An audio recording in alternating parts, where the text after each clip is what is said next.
Yeah, that final Morbius trailer drop, guys. We're going to talk about it today.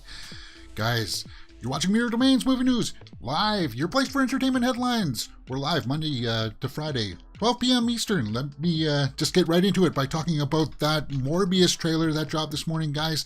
Did you check it out? It's the final trailer, and let's just get right into it because we're not going to do a trailer reaction here because that's up on the channel already. But we'll go through some of the highlights of it and get your thoughts, get my thoughts out on it. I liked it as a trailer. You know, I saw this in the theater when I went to see Uncharted, the Morbius trailer, and I was like, I kind of lost my interest in it. It kind of dipped a little bit. But this final trailer kind of got my interest again because it does a fantastic job of giving you that menace of what he's going to be. Like, this is him on the ship, and we actually get to see a lot of him this time. Hey, everybody in the live chat, Fuzz, Artglass, cool, man.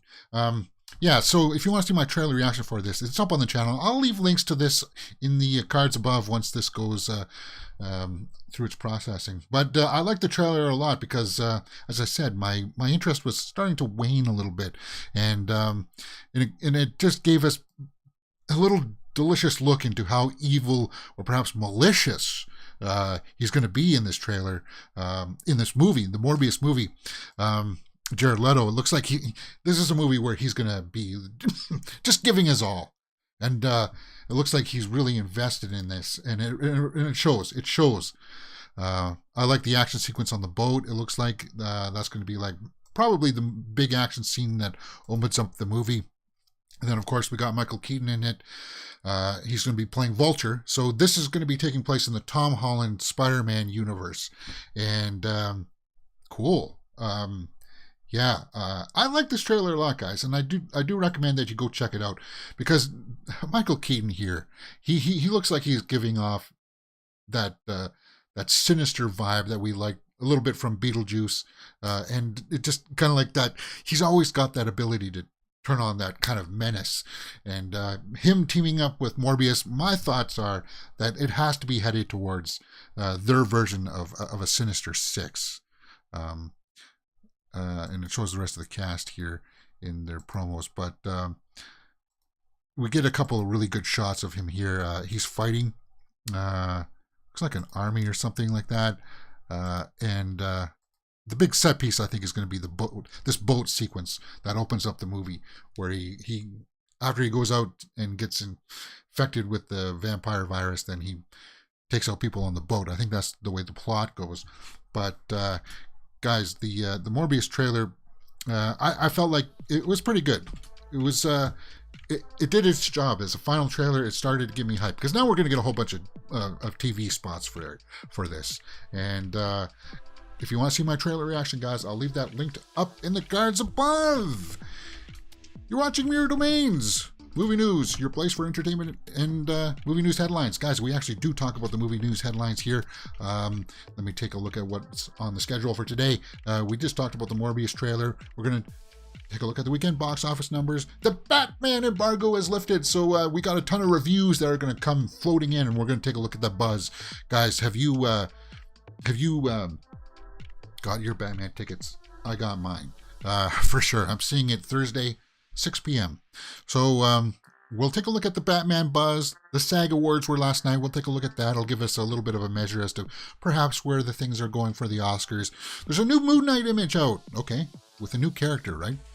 Fantastic Beasts 3 trailer drop too, and that one really took me by surprise. We'll break that one down just like we did with the Morbius trailer here. Indiana Jones 5 wraps.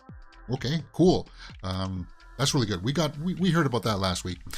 Some Obi-Wan Kenobi plot details, and if we got time, we'll do some various headlines and the Twitter roundup. But it's going to be a full show. It's going to be a full show.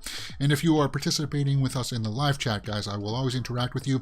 If you're paying attention to us after it goes up on the YouTube channel, all of these categories will be.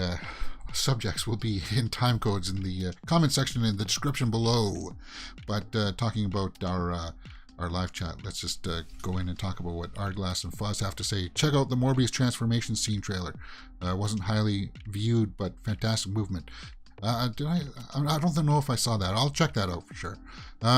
Fuzz says Sinister Six future movie make more than $2 billion in worldwide box office. I think it could. It all depends on who's going to be in it. If my wish is that if they could get D'Onofrio's Kingpin in, like, bringing that all together. But it looks a little bit more like Michael Keaton's Vulture is going to be the one that brings them all together. But man, yes, they get some of those bad guys in there, like Craven. That's going to be coming out. It's going to be awesome. It will be awesome. But guys, it's Monday, so it's time for the weekend box office report. Let's just go take a look at what the top 5 numbers were for this weekend. For the February 25th to the 27th domestic box office, number 1 to 5 are: number 1, Uncharted; number 2, Dog; number 3, Spider-Man No Way Home; number 4, Death on the Nile; number 5, Jackass Forever; and debuting in number 8 was Studio 666, the Dave Grohl horror movie, and Cyrano, Peter Dinklage, 1.4 million.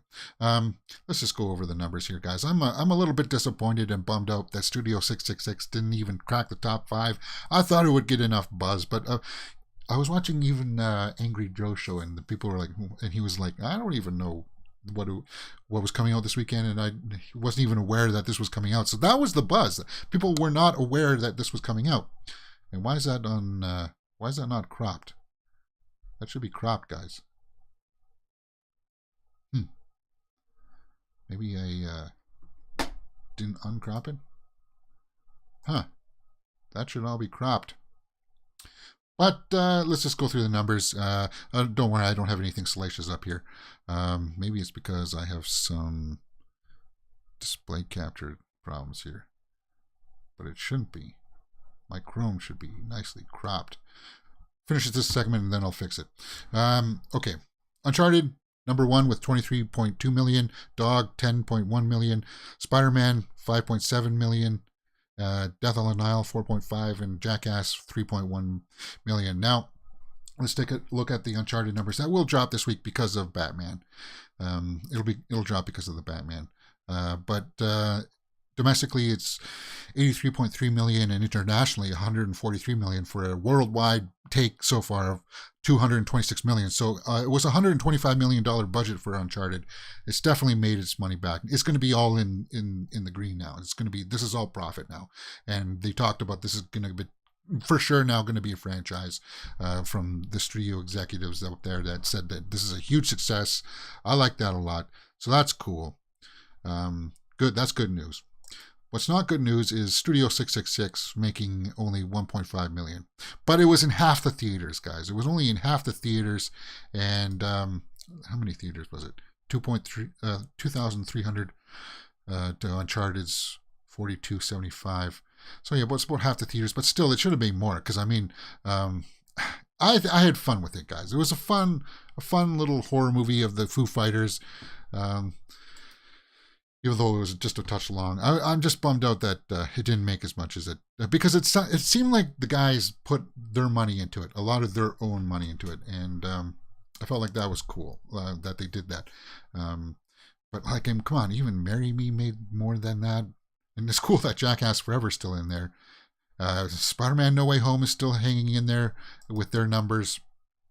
1.863 billion dollars. Now, and that would have been easily a $2 billion film too if they had China's numbers. And China can still open up the market to them and still have Spider-Man play there and make, like, it's a proven entity that they could easily make another 150 to 200 million there. I don't know why you don't want a piece of that cheddar, but that's the way that the weekend's box office numbers have showed up here, guys. No real big surprises, except for the fact that Studio 666 didn't really perform all that well. And that bums me out. Okay, guys, we're going to have to...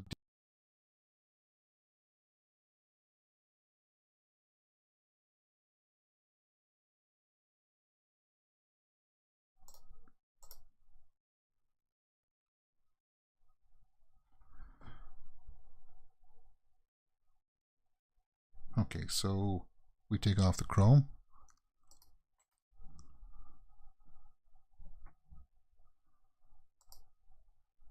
Yes, I want to remove that because it shouldn't be there. Whoops. Ah, that's why. That's why. Because I got the display capture of that when I was doing my weekend thing for another channel. I'm sorry, guys. This is oh! Display capture. That's not what I want. I want that display capture out of here. Remove.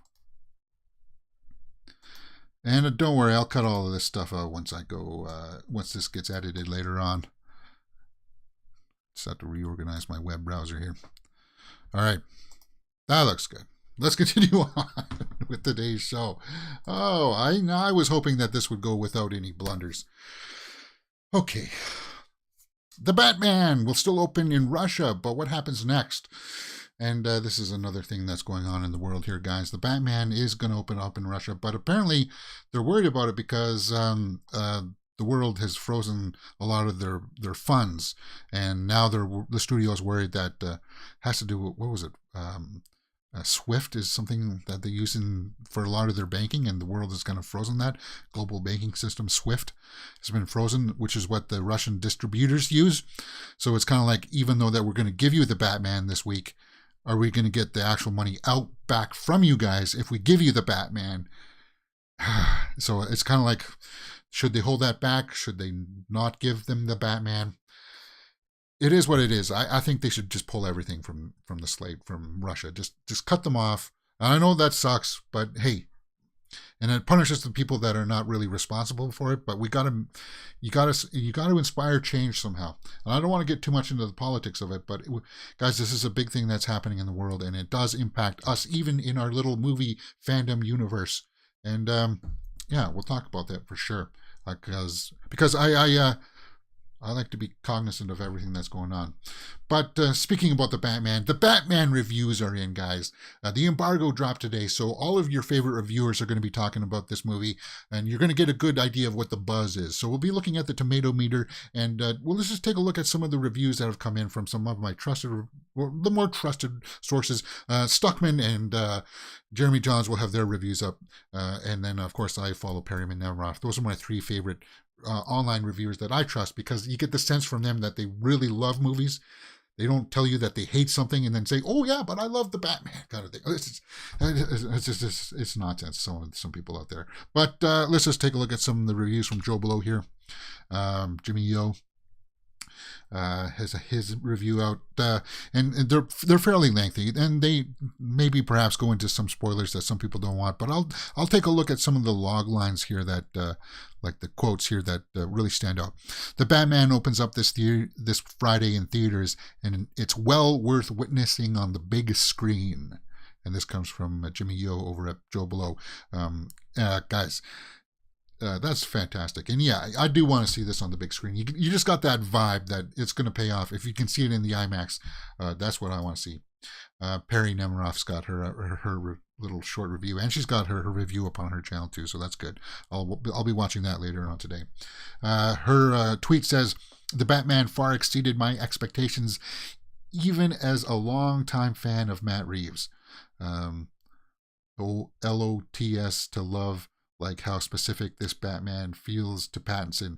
But my favorite two things about this film, Riddler's horror vibes and Craig Fraser's cinematography." Well, yeah, the cinematography from the trailers we saw looked absolutely spectacular. And that's awesome that the Riddlers, it sounds like they've captured the Riddler's vibe there. That he's that sinister Zodiac killer kind of.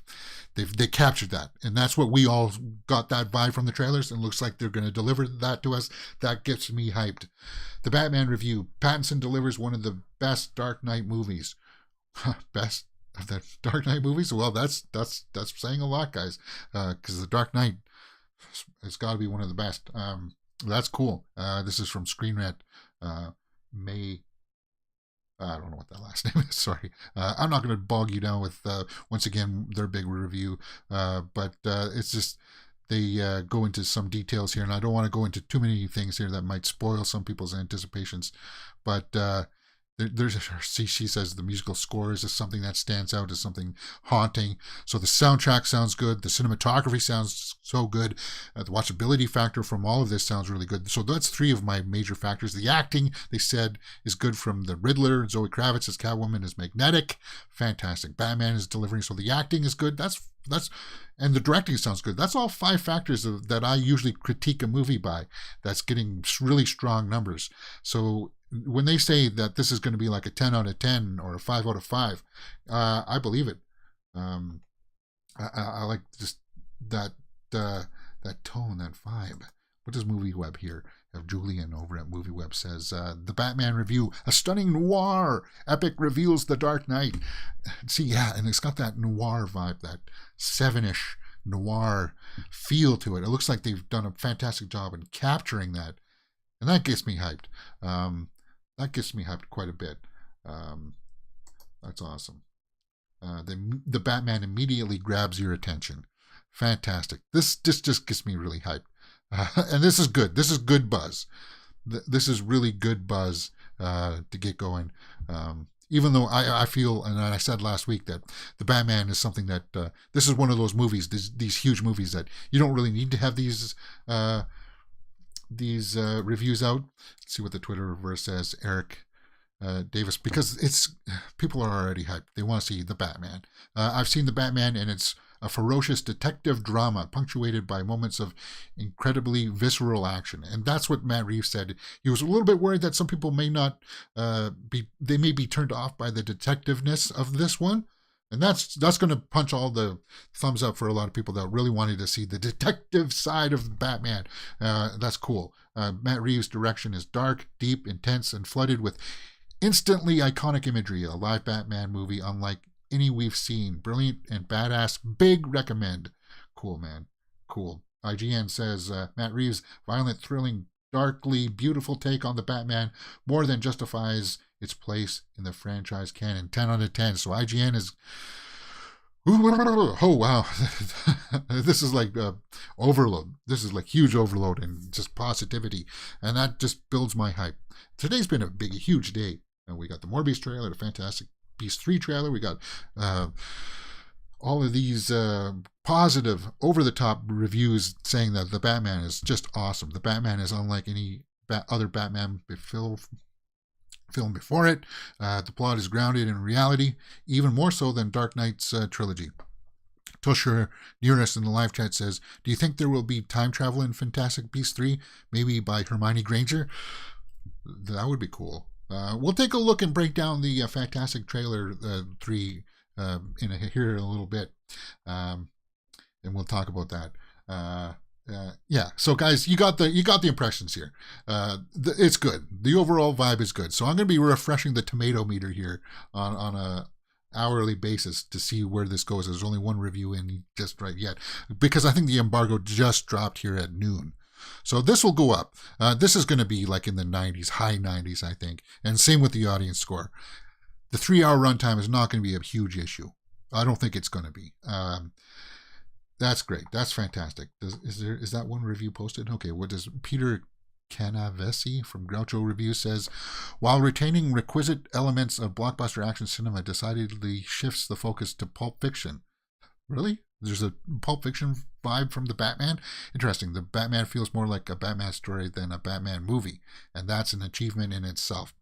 See, it's just, they're praising the story, they're praising the acting, the cinematography, everything about the score. Guys, the Batman comes out this weekend. Are you excited? The early buzz, it's painting a good picture, man. It's painting a good picture, and I'm sure we're going to talk about it all week. Because we got the big reviewers coming out like Jeremy Johns, Stockman. They'll put their reviews out and be like, yeah, really hyped. All right, let's move on. It's going to be a really long show today. Hopefully my camera battery doesn't run out. But let's just move on with through these topics as quickly as I can. SAG Awards Winners list. The SAGs were last night, and we'll just go through these awards winners here. I won't go into all the other nominees in that category. We'll just go through the winners of these categories here. Okay, so for the film categories, outstanding performance by a cast in a motion picture, Coda, the movie about the deaf girl, or no, the girl that lives in a family of deaf parents, and her brother's deaf too, apparently, and she wants to become a singer. Coda won. Okay, cool. That's cool. That'll up its points towards its Oscar possibilities. Outstanding performance by a female actor in a leading role. Jessica Chastain for The Eyes of Tammy Faye. Cool. I like that. Oh, that's awesome. But it's kind of a bummer that that Lady Gaga. No, I don't know. Outstanding performance by a male actor in a leading role. Will Smith for King Richard. Ooh, okay. That's just shocking. I thought Benedict Cumberbatch for Power of the Dog would have gotten that because everybody was just they're championing Power of the Dog, and you just hear that name. Benedict was going to win it, but Will Smith, I got no problem with that one. I got no problem with that either. Outstanding performance by a female actor in a supporting role, Ariana DeBose. Really? She won for West Side Story over Kirsten Dunst? Now that one I kind of have a beef with, because Kirsten Dunst in The Power of the Dog was one of the big reasons that I would only ever recommend watching Power of the Dog, aside from the cinematography and a little bit of the performances from Benedict Cumberbatch and Cody Smith-McPhee. Like the acting in it is the best part of The Power of the Dog. The storytelling is a little bit boring, but let me not digress from Ariana DeBose. Okay. Outstanding performance by a male actor in a supporting role, Troy Kotzer from Coda. That's cool. Yes, I saw that headline last night. He's the first deaf winner. That's really awesome. That's awesome. It's kind of a bummer that Cody Smith-McPhee didn't get it because he was one of the standouts for Power of the Dog. One of the reasons that you should watch it. Outstanding action performance by stunt ensemble in a motion picture, No Time to Die. Over Black Widow. Over Dune. Huh. Shang-Chi was just a bunch of cartoons in the third act, guys. I don't even know why that's nominated for anything. A bunch of people standing around a green screen stage. At least with No Time to Die, okay, I agree with that, because at least, when they were doing all of those motorcycle stunts, you actually saw them doing that, like the behind the scenes footage of all that stuff. Yeah, okay. Action performance, yeah, okay. No Time to Die. TV categories, outstanding performance by an ensemble drama in a series, Succession. Okay, we all saw that one coming. I'm kind of surprised at Yellowstone, because I thought Yellowstone might have a chance. Outstanding performance by a male actor in a drama series, Lee Jung-jae, the main actor from Squid Game. That's good. That's cool. Because he's really, if he didn't bring that performance, then this series wouldn't have been as impactful. The Old Man was pretty good too. Outstanding performance by a female actor in a drama series, Jung Yo Yun, the girl from Squid Game. I don't know. She was kind of deadpan. But okay, cool. So Squid Game takes 2. That's good. Ted Lasso for outstanding performance by a comedy series. Fuzz says in the live chat, China said that Shang-Chi is pandering and disrespectful. I didn't hate Shang-Chi. I just felt like the visual effects, you could just really tell that they're standing on a green screen stage, and that took me out of it a little bit in the third act. Actually, it took me out quite a bit in the third act. It's kind of like, why didn't you guys just make this a cartoon? They've been tested well beforehand, Fuzz. Anyway, outstanding performance by a male actor in a comedy series, Jason Sudeikis, Ted Lasso. No surprise there. Outstanding performance by a female actor in a comedy series, Jean Smart, Hacks. I don't know if I've even ever heard of that. Outstanding performance by a male actor in a television movie or limited series, Michael Keaton, Dope Sick. Cool. We'll talk about Michael Keaton. We just did in Morbius trailer. Outstanding performance by a female actor in a television movie, Kate Winslet, Mayor of Easttown. Outstanding action performance by a stunt ensemble in a comedy or drama, Squid Game. Oh yeah, because when you saw them, they were actually doing the tug of war and all of that stuff. It looked dangerous, even if you still had the ropes attached to you. But that's cool. So Squid Game took 3. Squid Game took 3 SAG Awards, and that's cool.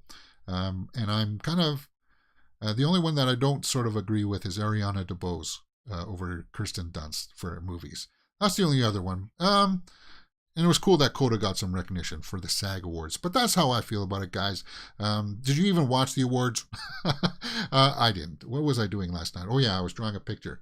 I was drawing a picture that didn't turn out so well. I messed up the head of this drawing, and I'll show you what I mean here in a second. I was drawing this last night, and I kind of messed up the forehead. It's supposed to be Scarlett Johansson. Yeah. But you know what? You just draw, and eventually you'll get better, and I'll get better. I'll get better at drawing. But that's what I was doing last night, because I like to take Sundays off, and I really like to either play my guitar or draw or do something, writing a story, a script, or something. But let's move on with some Moon Knight. Moon Knight. May Kalamwawi's Moon Knight character revealed in new still. I hope I'm pronouncing that. I'm butchering. Kalamwawi. Okay. Moon Knight. Okay, there she is. And this is our new image. We'll be playing Layla El Fawley. Now, I'm not too sure of the character, guys, but we'll take a look at this a little bit blown up, because you can see Oscar Isaac there. It looks like she's going to be helping him dig out the tomb or something where he goes in to get infected by the demon or whatever that takes him over to make him Moon Knight. And that's all the image is, guys. That's all that image is. What do you think? Let me know in the comments below. Now, guys, let's get into this Fantastic Beasts trailer. Fuzz. That's a bummer, man. My condolences. Yes. You do have to take the precautions. I was in the theater to watch Studio 666 last weekend, and they've taken down the mask restrictions now here, I think as of tomorrow. But people aren't wearing them anymore anyway. But there was a guy in the theater coughing, and I wasn't even anywhere near him, but I was kind of like, it sounded like a smoker's cough, but I was kind of like, I'm still going to put on the mask. I didn't want to take any chances. So, you still got to take the precautions for it. You still got to make sure that you get your shots. I got my 3, and I got my flu shot and everything, so I should be fine. But we're all going to take a gamble here in the next couple of weeks here in the big part of North America, that when all of these restrictions finally just go and the doors open up again. But let's talk about but Fuzz, yes, definitely. My condolences. My best friend from high school just lost his brother last week, and it sucks that it's hitting when it hits you. But let's get into Fantastic Beasts 3, guys. Fantastic Beasts 3 trailer just dropped, and it really gives us a good look at Mads Mikkelsen, and that's what I loved in the trailer reaction. When I did this, my trailer reaction will be up for this in the comments below, and I do want to address in the comments section where somebody said that this was possibly has time travel in it. Okay, so you're going to show me a trailer now. You're going to show me. You're going to. Fantastic Beasts trailer breakdown. We're not going to go in and watch the trailer here, guys, because I did a trailer reaction. But we'll look at some of the highlights here. And I'll tell you this: the first thing that jumped out at me is that like the cinematography, like Ezra Miller there. The cinematography looks like it's going to be a real standout, and I like this part of the trailer where we get to see Mads Mikkelsen kind of give this speech of how he's going to be ramping up and becoming the villain. Like this is the part that really hooked me into the trailer, because he's taking over for Johnny Depp, and it looks like he's a fantastic person to take over this role. When I said it in the trailer, I was like, it's going to make you wish that they cast him first instead of Johnny Depp. Yeah, because he really relishes in that villainy. And he just oozes that ooh, that's the bad guy. That's the bad guy for sure. And it looks like he's having fun with it.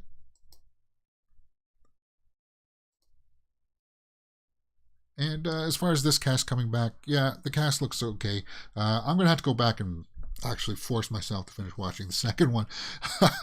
That's one of my secrets is that the second one was a bit dry for me. And in fact, the first one was a bit dry.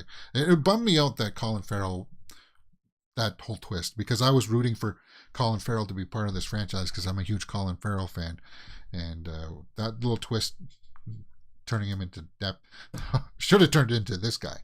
That's the way I felt, right? Yeah. So yeah, I think that's going to be cool. The visual effects look on point. The cinematography looks on point. Now, time travel. You're saying that Hermione could be part of this? Huh. Yeah, now I'm going to have to revisit this franchise before it comes out, for sure. April 15th is the release date, right, guys?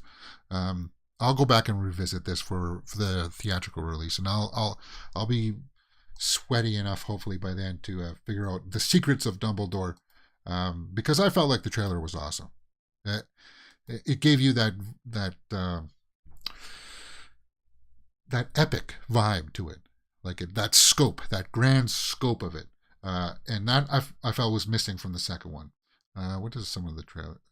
Mads Mikkelsen is wonderful actor. Johnny Depp did not deserve the slap in the face from Warner Bros.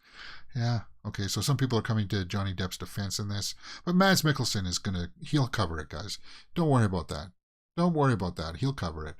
He'll cover that up. But time travel. I love Emma Watson, so if she came in this as a small cameo, I feel like that would be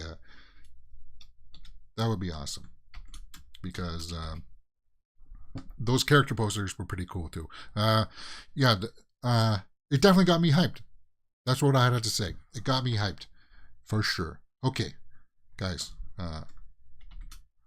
let's continue on with talking about Mads Mikkelsen. He's going to be in the new Indiana Jones movie too. Did you know that? And that movie apparently just wrapped production. Indiana Jones 5, long delayed Indiana Jones 5 wraps production. That's good, because he got injured a little bit on set there, but he's always getting injured. Frank Marshall took to his Twitter, his social media, to say that's a wrap. Indy, and then that's his cap. People say, well, could that be like the actual title of Indiana Jones 5, Indy? Probably not, guys. It's going to be talking about time travel. That's something that's rumored to be the plot of Indiana Jones 5, that they travel through time, and that's going to be like the mysticism part of it. Okay, I don't know. But you know what? It's going to be his last outing on it for sure. Indiana Jones 5. He's definitely too old to be playing this role. But hopefully they just have fun with it, like they did with Kingdom of the Crystal Skull. Yeah, I'll be checking that out, because, well, I love Indiana Jones. And there are aspects of Kingdom of the Crystal Skull that I like, but Last Crusade is my favorite one for sure. Mostly because Raiders of the Lost Ark didn't hold up to 4K or 2K and like the high definition scrutiny. It doesn't. It's one of those movies from the 80s where it's kind of like, did they just put makeup on a guy's face to make him look like he's oh, okay. yeah, some of it doesn't hold up very well. But yeah, Indiana Jones 5 wrapping, that's cool. It comes out next year, July 23rd, I think. I have my notes, which I don't have. June 30th, Indy 5. Yeah, I'll be checking that out. The other thing that I'll be checking out is Obi-Wan. Obi-Wan rumor claims the new Jedi Master is tracked down by a new young Jedi. Well, we knew that event. Well, yeah, some Force-sensitive people did escape from the temple. Grogu is one of them when the massacre happened, when the Order 66 went down. But apparently, guys, if you don't want to get spoiled here, it doesn't really spoil anything really much. It just says that there's a new Padawan, Nari, that is unaware that Obi-Wan is protecting Luke on the planet, and she tracks him down because she's getting hunted by the Inquisitors and wants help. That's basically what the premise of Obi-Wan is going to be about. And that, of course, Darth Vader and the Inquisitors are hunting her down, and then they bring back an Obi-Wan. Six-story arc. I think that would work. But you know what? That just opens up the door that the possibility, if Obi-Wan really, really works, I would love to see more story with Ewan McGregor back in that role. Yeah. Art says in the live chat, making Dan Fogler a wizard is an interesting twist. Dan Fogler. Yes. All right, guys, how much time have we got here? It's running a little bit long. We had some kinks in it. 35 minutes. So, yeah, we've run long today. I don't think there's really anything here in the... Oh! Somebody said that I got to refresh the tomato meter. I told you it'd be in the high 90s, right?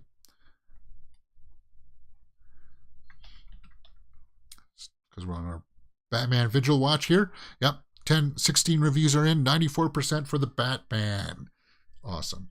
That's awesome. And I told you, because the embargo just dropped. And I can't wait to see what Jeremy Johns and Stockman say. Oh, and we got a bunch more reviews in. Any rotten? Well, okay, we do have a rotten one here. If dark, rain-soaked superhero flick sounds done to death, this latest Batman may not be for you. So they're saying that it's too dark. And this guy says, Philip de Salman. No, well, he put his name out there. You're going to get the fans will come at you for that. Robert Pattinson is a perfect fit for the cowl, but this bloated effort lacks focus. Guys, I'm getting a little bit of deja vu. Feels like we've already said this before. Maybe it was somebody's reaction in it for a trailer. But I feel like somebody said that before. Robert Pattinson is a perfect fit for the cowl, but this bloated effort lacks focus. So somebody's actually critiquing the 3-hour runtime. But for the most part, guys, as I said earlier, the reviews are resoundingly positive. Resoundingly. For the Batman.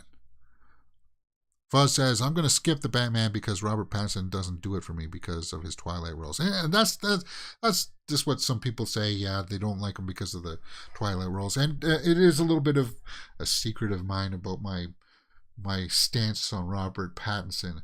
That the only role that really started to win me over was Tenet. Where I was like, okay, maybe he's got something more in the, because I've seen The Rover and I've seen Cosmopolis and all these other ones that people are saying that if you really want to see, well, the only one that I didn't was The Lighthouse. That's the only one because it was so limited in Canada. I didn't see The Lighthouse, but the Tenet with Christopher Nolan really started to win me over and saying that okay, yes, he can act, because I've seen other aspects of him where it's kind of like you could tell that he was trying a little too much, but he's grown. So I'm still looking forward to it. I'm still looking forward to it because depending on how they do it, you know, some people that perspective that he's just the Twilight boy, that's going to be a lot of the criticisms out there, and a lot of people will be held back. But I'm hoping that the early buzz for the Batman will get hyped. More people hyped to see it, because it sounds like it's more about the Batman story than it is like Bruce Wayne and the person playing him. It's about Batman. It's about him detecting on all these Riddler's clues and stuff like that. It's got that dark 70s vibe to it. So that's what really sells me, and the fact that the rest of the cast looks stellar too. I mean, come on. But that's the way it's been today, guys. It's been really tight. We'll be talking more about the Batman as the week goes on. That's going to be the topic of the week for sure. Yeah, Art Glass says in the live chat, I have faith in Matt Reeves.